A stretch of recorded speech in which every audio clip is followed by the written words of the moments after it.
नमस्कार, मैं हूं कमल बनकोटी एक्सप्लोरिंग नेचर 001 से। और मैं आज एक ऐसी जगह आया हूं, ये कपकोट में पड़ता है और कपकोट से आगे दुर्गम क्षेत्र हैं काफ़ी। भौगोलिक परिस्थिति से ऐसे क्षेत्र हैं कि यहाँ बरसात के दिनों में तो दूर की बात है, वैसे भी अगर आप आते हैं तो छोटे रास्ते हैं और बहुत कंजस्टेड मार्ग हैं। ये हिमालयी क्षेत्र में है और जिस जगह पे मैं खड़ा हूँ यहाँ पर अभी कोई नहीं है। और यहाँ पर कोई अगर विषम परिस्थिति होती है आपके साथ तो आप तक किसी को पहुँचने में समय लगेगा। तो अभी हम लोग यहाँ पर एक गांव है, उस गांव तक पहुँचेंगे। तो सोचा कि आपको पहले एक जगह रुक करके कुछ प्रकृति को दिखाएं और इस जगह के बारे में आपसे परिचय कराएं। चलिए मैं आपको परिचय कराता हूँ और आप दिखाता हूँ। और मेरे साथ अभी समय अपने जी हैं और तारा सिंह जी हैं, अपने कपकोट में रहते हैं। तो उनके साथ ही हम इस क्षेत्र का भ्रमण कर रहे हैं और इस जगह को दिखा रहे हैं। हम अभी जिस जगह पे हैं, ये अभी मैं आपको दिखाऊं, ये सड़क किनारे एक मंदिर है और इस मंदिर के से हमने माथा टेका और प्रणाम किया। और ये माँ भगवती का मंदिर है। यहाँ पर आप सभी दर्शन कीजिए, सभी लोग आप दर्शन करें। जय माता दी। सभी के जीवन में आनंद, उमंग और उत्साह का प्रवाह करना। तो इस तरीके से तो ये सारा मार्ग है, ये पूरा ये सड़क है ये वाला, और ऊपर पूरा चट्टान है, ये पूरा चट्टान है। तो इस तरीके से ये मार्ग है। तो फिलहाल हमारी जिमनी ये रही और ये एक नदी है। ये नदी कौन सी वाली है? करमी से आ गया ये। अच्छा। भगवान से दोनों जगह से आते हैं। तो ये आगे ये जो है शरीर में नीचे। अच्छा, तो ये सारी जो नदियां हैं इस क्षेत्र से निकलने वाली हिमालयी क्षेत्र से, ये सारी सरयू गंगा में पहुंचती हैं और अयोध्या जी पहुंचती हैं, सब मिल कर के। तो हम लोग फ़िलहाल इस जगह पे हैं, अब चलते हैं आगे।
हमारी ग्लेशियर वाला मार्ग, हम फिलहाल इस पे चल रहे हैं। हम उससे पे रुकेंगे। तो फिलहाल इस तरीके से रास्ता है। तो ये हम लोग हैं अभी। तो हम अभी इस जगह पे पहुँचे हैं, अपने शरण से थोड़ा सा आगे। शरण से आगे अपने भारत का एक ये उत्तराखंड है, को पता होगा, और ये बॉर्डर का क्षेत्र है। तो इस बॉर्डर के क्षेत्र तक पहुँचने के लिए हम मार्ग तो बहुत हैं, लेकिन ये मार्ग भी उनमें से एक है। तो हम उन मार्गों को भी आपको दिखा रहे हैं जो मार्ग ख़राब हो रहे हैं या ख़राब हुए पड़े हैं। ये हमारी जानकारी, जो हम आपको जानकारी दे रहे हैं, ये जानकारी आपके लिए हो सकता है लाभदायक हो। तो इस तरीके से ऊपर पहाड़ देखेंगे भी, यहाँ पूरा धुंध है, कोहरा है। तो ये हिमालय धीरे करके हिमालय की तरफ हम जा रहे हैं। तो ये है नेचर, प्रकृति, और प्रकृति को हम सब ने सजाना है। ये हमें फ्री ऑफ कॉस्ट ऑक्सीजन देते हैं। हम जिस प्रकार से हॉस्पिटल जाते हैं तो हॉस्पिटल में हमें ऑक्सीजन के सिलेंडर ख़रीदने पड़ते हैं और तब हमें पता चलता है कि ऑक्सीजन क्या है। तो ये सभी पेड़ हमें निःशुल्क ऑक्सीजन देते हैं और इस ऑक्सीजन की वजह से हम सब लोग ज़िंदा रहते हैं। और अभी एक आगे झरना आएगा, वो झरना कितना सुंदर ये पानी है। हम लोग जो बोतल बंद पानी पीते हैं उससे कहीं ज़्यादा सुंदर, और इसका पीएच लेवल ले लें या कुछ भी आप इसका अगर ट्रायल करेंगे तो ये पानी आपको इतना अच्छा मिलेगा, बहुत ही ज़्यादा। अब देखिए कितने जड़ी बूटियों से पानी रिस्क के आ रहा है, उनकी जड़ों से आ रहा है। तो अपने आप में ये औषधि का काम करती है। तो ये है प्रकृति। देखो क्या बढ़िया है एकदम। देखिए आप कितना सुंदर प्रकृति हमें अपने अनुसार सभी कुछ देती है और हम लोगों को उसका सम्मान करना चाहिए। चलिए आगे बढ़ते हैं। देख करना क्या और अभी ये देखिए क्या झरना है, ऊपर से चट्टान है और नीचे से इस प्रकार से। अभी हम पहले अपनी ग्लास ऊपर करें, मैं ग्लास ऊपर करता हूँ ताकि पानी अंदर ना आए। और अब ये देखिए आप, बारिश नहीं है, ये झरना है। ये देखिए आप किस तरीके से, कितना सुंदर इसका अपना एक मज़ा है। तो ये है प्रकृति, इसको समझने का प्रयास हम सब ने करना है। मजा आया। मंदिर के बारे में कुछ बोलिए। बहुत आगे एक मंदिर आ रहा है, जैसे अपने उत्तराखंड को देवभूमि कहा जाता है। ये आस्था ही है कि ये जो देव जिनको यहाँ स्थापित किया होगा वो इस क्षेत्र की रक्षा करते हैं और इसको हमको मानना चाहिए। क्योंकि अभी कुछ लोग कहेंगे कि मान के क्या होगा। अभी एक झरना और मैं आपको दिखाता हूँ, पर देखिए कितना बढ़िया ये झरना दिख रहा है, क्या सुंदर है। ये है प्रकृति। यहाँ आपको के पेड़ भी मिलेंगे, सारा रिंगाल है। क्या बढ़िया, देखो आप क्या ठंडी हवा आ रही है यहाँ पर। वो देखिए क्या बढ़िया ठंडी हवा आ रही है यहाँ। कि हम लोग चल के यहाँ तक पहुँचे हैं, जो चीज़ें हम आपको दिखा रहे हैं, बता रहे हैं, पूरे सोच के, पूरे समझ के ये चीज़ें बता भी रहे हैं और हम मिल रहा है। मैं आपको एक चीज़ और दिखाता हूँ। ये जो आप देख रहे होंगे घास, ये है। तो बढ़ते हैं आगे, चलें आगे कुछ और आपको दिखाते हैं। अभी आप ये देखिए एक पत्तियां हैं बहुत सारी, और ये बड़े होटल्स में आपने देखा होगा, 5 स्टार होटल्स में गमलों में लगाए रखते हैं और यहाँ इस तरीके से उग जाते हैं, नेचुरली उगते हैं। जितने भी 5 स्टार होटल्स में आपको देखें, जितने भी पेड़ दिखते हैं, प्लांट दिखते हैं, वो सारे नेचर पहले ही उसको तैयार कर चुकी होती है। नीचे प्लेन में सब आर्टिफिशियल मिलेंगे, यहाँ एक्चुअल मिलेगा। कि ये देखिए कितना शानदार, ये देखो आप, ये है वहाँ से आ रहा है पूरा उधर से। इधर ऊपर जाने ये जो है रिंगाल, ये रिंगाल का पेड़ है। रिंगाल बहुत सारा इधर पे पत्ते हैं। रिंगाल यहाँ के लोगों का एक सबका आजीविका का साधन भी है। हाँ ये देखिए आप, क्योंकि पीछे ये सारे तरह के डलिया हैं, अच्छा मोटे हैं। हमारे तारा दाजू वो बता रहे हैं इसके बारे में कि रिंगाल क्या काम आता है। रिंगाल इस क्षेत्र में यहाँ के एक तरफ का रोजगार का साधन है, आजीविका उसे चलाते हैं। रिंगाल से टोकरियाँ हैं, डलिया हैं, मोस्टा है, ये बनाकर मार्केटों में अच्छे दाम इसके मिल जाते हैं, वो इसका मार्केटिंग करते हैं। और सबसे पहले तो मैं तो यह कहूँगा कि अगर इस क्षेत्र में तो चीज़ें जैसे रिंगाल है, ये चीज़ यहाँ वन हल्दू भी होता है खूब मात्रा में, वो भी एक औषधि है, और सतावर होता है यहाँ।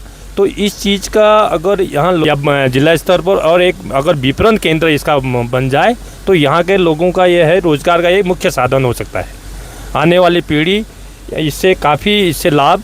तो इस तरीके से मार्ग है, पूरा मार्ग कैमरे में हो सकता है आपको लगे कि बहुत आसान रास्ता है।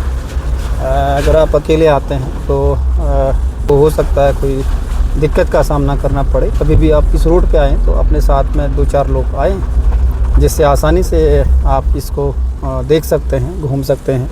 क्योंकि अकेले आने में थोड़ा सा आपको परेशानी होगी, तो फिर आपका साथ देने के लिए यहाँ पर आसानी से कोई उपलब्ध नहीं हो पाएगा। तो ये ऐसे जगह है जहाँ जंगली जानवरों का भी बोलबाला रहता है, तो इसलिए आप इस विषय का भी ध्यान रखें। और जब भी आप आएँ तो अपने साथ भोजन और पानी और अपनी सुरक्षा का भी ध्यान रखें। अगर यहाँ पर कोई बात हो जाती है, आपको कोई दिक्कत का सामना करना पड़े, तो आप सरवाइव कर पाएँ ऐसी जगहों पर। तो चलिए आगे बढ़ें। तो ये जो जगह है ये हिमालय के रहस्यमयी जगहों में से एक है। जब भी हिमालयी क्षेत्र है, देखो हिमालय को पाने के लिए पहले आपको इन जगहों से रूबरू होना पड़ेगा। मैं आपको एक चीज़ दिखाता हूँ, एक पुल आपको दिखाई देगी। ये किसी ज़माने में ये पुल तैयार किया होगा और आज ये इसकी आवश्यकता नहीं किसी को है, क्योंकि जहाँ पर हम लोग खड़े हैं अभी ये वो मोटर पुल बन चुका है। पैदल पुल हुई, पहले ये पैदल पुल रहा होगा। और आप सोचिए कि ये इस नाले को पार करने के लिए और एक समय ऐसा भी होगा जब ये पुल नहीं होगी तो ऐसे नाले पार करके लोकल के लोग, तो अब उसकी आवश्यकता नहीं है। अब यहाँ से ये मार्ग रोड से ये हो गया, अब यहाँ से जा रहे हैं तो ये वाला, तो ये है। तो फाइनली हम कर्मी गांव पे पहुँचे हैं। ये है कर्मी गांव, कपकोट विधानसभा का एक क्षेत्र है और बहुत ही दुर्गम क्षेत्र ये है। इस रूट से हम आगे जाएंगे तो फिर आपको पिंडारी ग्लेशियर का मार्ग जो है मिलेगा। अभी हम यहाँ तक आए हैं, इस गांव में एक कार्यक्रम है, उस कार्यक्रम तक पहुँचते हैं। चलिए ये है कर्मी का गांव। हम अपनी गाड़ी को यहाँ छोड़ करके, ये है पैदल रास्ता और इधर पंचायत भवन गांव का है। चलो उस पर चलें। तो ये रहा पंचायत भवन और नज़दीक में बहुत बड़ा गधेरा, इसको यहाँ कहते हैं, कुमाऊं की भाषा में गधेरा कहते हैं, और नाला भी कह सकते हैं और नदी भी कह सकते हैं, लेकिन ये बहुत बड़ा है। जय हो बजरंगबली, जय श्री राम, जय श्री राम। चलिए ये है एक लोहे की पुल और नदी नीचे। कैमरे में हो सकता छोटा लगे, लेकिन ये पुल भी बड़ी काम की चीज़ है। तो ये है रास्ता और ये है सरकारी भवन, कुछ ऐसे हैं। और ये इस तरीके से कुछ गांव है पूरा। और ऊपर आप देख पा रहे होंगे कि ये बरसात तंजारी है यहाँ से, तो ये इस तरीके से कुछ है।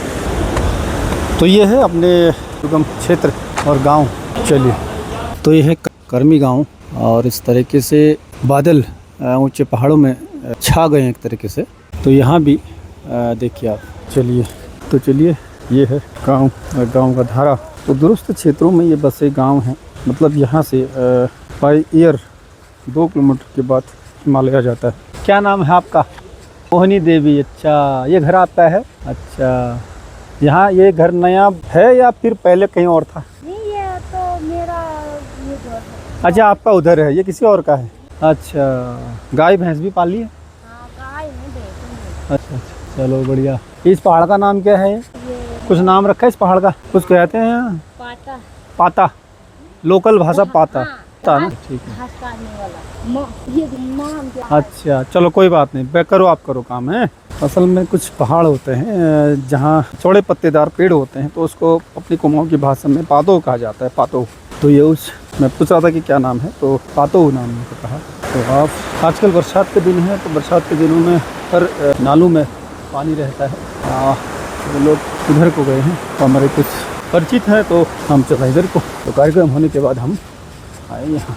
चलो, हेलो हेलो जी, हेलो काका। अच्छा, शांत हो जाओ। तो ये जो है, जो हमारे साथ आ जाओ। ये है कर्मी का गांव। तो ये भाई साहब का मकान है। तो कुछ इस तरीके से है ये कर्मी का गांव। ये है कर्मी का ये गाँव, कर्मी को देखो फिर। इसके अंदर बकरी का बच्चा है। चलिए, इस गांव से आगे अगर आपको निकलना है तो ये है सड़क जो पिंडारी ग्लेशियर की तरफ को जाएगी। तो ये इस सड़क से आप पिंडारी ग्लेशियर पहुंच सकते हैं। तो इस मकान में भी कभी रहते होंगे, तो कहीं और अब चले गए होंगे, क्योंकि इस दुरुस्त क्षेत्र में हर किसी का बस का नहीं है कि वो रह पाए।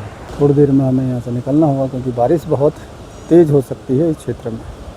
मंदिर घूम के भी जाओ सर। देखिए, इस तरीके से भी काम दुरुस्त क्षेत्र में होता है। और बड़ी बात क्या है कि काम करने के लिए एक आसान तरीका हो जाता है, जिससे आपको थकान कम महसूस होगी। इन ऊंचे नीचे पहाड़ों में किस तरीके से काम होता है, ये आप देखिए। चलिए, इन्होंने हमारे लिए भोजन की व्यवस्था की है, भोजन करते हैं। चलिए चलते हैं वापस। भोजन होने के बाद